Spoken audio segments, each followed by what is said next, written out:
Abel Guterres is the outgoing Consul General of Timor Leste, and he joins us in the breakfast studio this morning. Abel, welcome. Good morning, friend. Abel, 10 years after the referendum, is Timor Leste finally on the road towards peace and security? Yes, absolutely. I mean, there has been challenges in the last 7 years of our freedom, but I think we are turning a corner.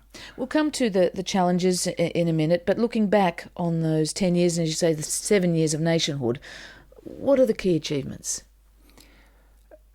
Well, I mean, building the whole country from scratch. All the institutions, 80% of the infrastructure were destroyed in '99, and to build that without money and expertise, it's a difficult task. But I think we are really, going well compared to many countries who have been independent for 40, 50 years. Building the infrastructure is one thing, building the peace in the other is another. How do you heal the scars of the shocking violence that the people of East Timor endured since 1975, but also just in the hours and days after that vote 10 years ago? Yeah, I Some know. say enough hasn't been done. I felt that when I was there 10 years ago. I did cast my vote there and almost got killed for it. But why? What happened? Well, I was chased by militias, but we escaped, and I was just very lucky. Yeah, and I could have almost been chopped up.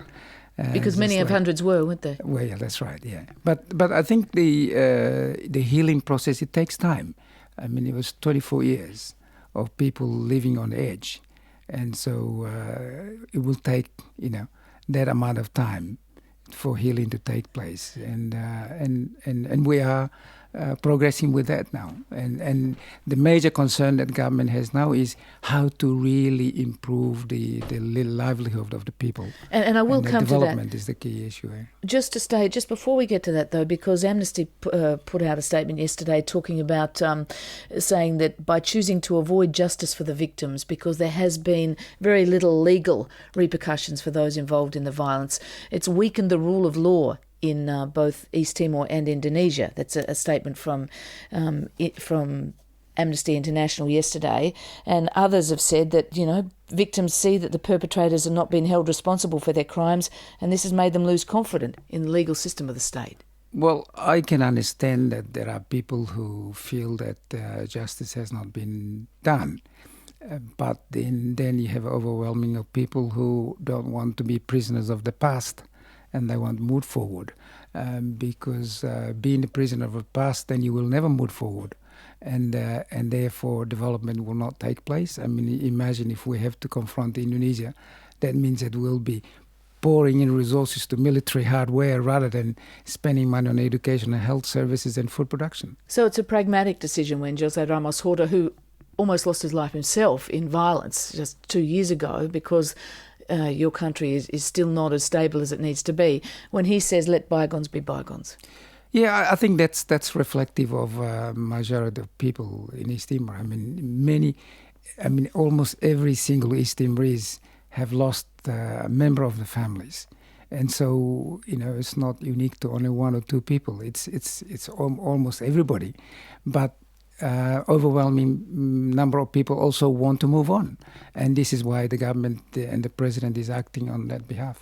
And how is the moving on going in an economic sense? Because there was a sense that those riots a couple of years ago were very much fuelled, apart from political instability, but also economic instability, unemployed kids roaming around, dissatisfied, no future. Has that picture changed? Yes, since the new government came into power in 2007, and there was almost 150,000 people in the camps, camping in a refugee camps for their own throughout safety. the country. Yeah, but within a year, all that has been solved, and the government has injecting in some cash into the rural areas especially. For example, the disabled, the war veterans, the over 60s are getting some pensions. And this is very important to help people who are desperately poor.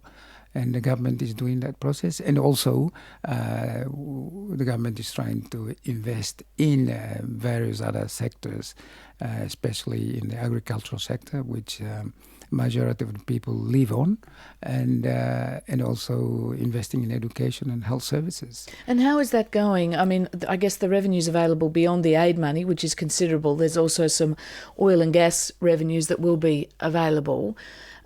What is happening on the education front? Because the levels of literacy in East Timor are still terribly low, aren't they?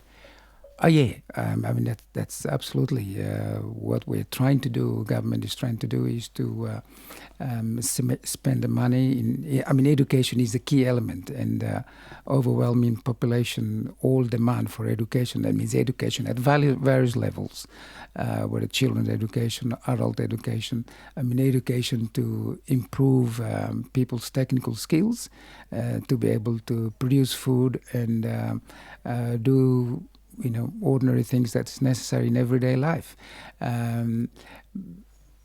But, I mean, given that the destruction took place, and therefore rebuilding the schools, bringing the chairs and tables and all that element, and not only that, but having no teachers.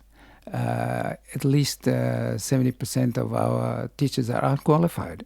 And so to build that human resource capacity, it's going to take a bit of time. Of course, I mean, there is a lot of expectation that we can perform miracles, but it's not possible, given the weak base that we established the state on. Perhaps a lot of hope rather than expectation. 10 years on from that vote, Abel, and the terrible destruction of your country, as I said, following the 20 years before that, where things were very bleak. Is the mood optimistic in Timor? Oh yeah, absolutely. There are people, because of the friendships that we're building between Australian communities and through local governments in our districts in East Timor. Every time I visit all the rural areas, and so I sort of feel, close and understand, how people felt and the way they expressed their views. Yeah, very much optimistic, I mean, this was 24 years of dark ages, and being free, nothing compared to it. Abel Gutierrez, thanks very much for joining us. Thank you. Good luck with the next 10 years. That's Abel Gutierrez. He's the outgoing Consul General of East Timor, and he fled East Timor back in 1975, just as the invasion was occurring. He nearly lost his life when he went back to vote in 1999, and in fact, most members of his very large family did lose their lives over those couple of decades.